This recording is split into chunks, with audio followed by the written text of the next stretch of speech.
I had been working for 24 straight hours. I just wanted to relax for a moment and have a cigarette in the stairwell. But instead, I was fired by my fiancé, who was the CEO. I couldn't believe it. She actually credited the project I worked so hard onto an intern who had never participated in it. She didn't need a real partner. She just wanted an obedient tool to satisfy her ambition. I took off my ID badge and decided to leave, but when I went back to grab the USB drive, I had left. Behind, I saw her with her personal assistant in an intimate embrace. I finally understood. She didn't fire me because of work, but because she had already decided to erase me from her life. But I didn't expose her. Instead, I called a competing company and decided to bring the project I had worked so hard on to them. I only asked for one simple condition, that I could have a cigarette in the stairwell. The female CEO initially thought I was joking. After all, she had paid $6 million to hire me as a technical advisor back then, but I had rejected her, saying it would be a betrayal of my fiancé. But she quickly realized I wasn't joking. So she booked a flight for me and asked what kind of seat I wanted and what resources I needed. She made sure everything was arranged, so we agreed that I would start the next day. I went home to pack my things, but found that my fiancé had changed the password to the door and my phone calls couldn't get through, just as I was about to stay in a hotel for the night. I looked out the window and saw my fiancé with another man. To confirm if this man was her personal assistant, I called the company assistant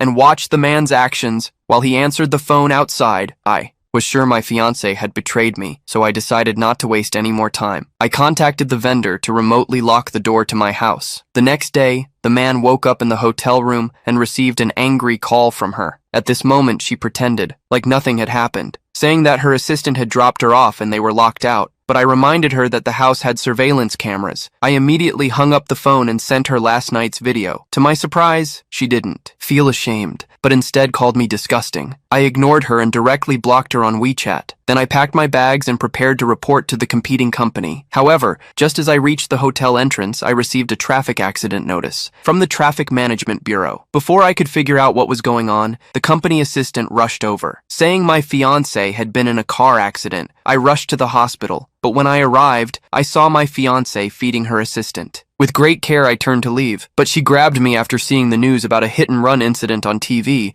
I immediately realized they were driving my car. My fiancé tried to argue that the other person had suddenly appeared and claimed the assistant was scared and ran from the scene. I didn't want to hear any excuses and prepared to explain the truth to the authorities, but my fiancé asked me to take the blame for the assistant, saying that if I helped her, she would agree to marry me. I was so disgusted by her shamelessness that I laughed. I firmly refused her request and prepared to leave, but she hit me in the head with an ashtray. When I woke up, I found myself tied to a hospital bed, and she had already reported me to the authorities, blaming everything on me. On the other side,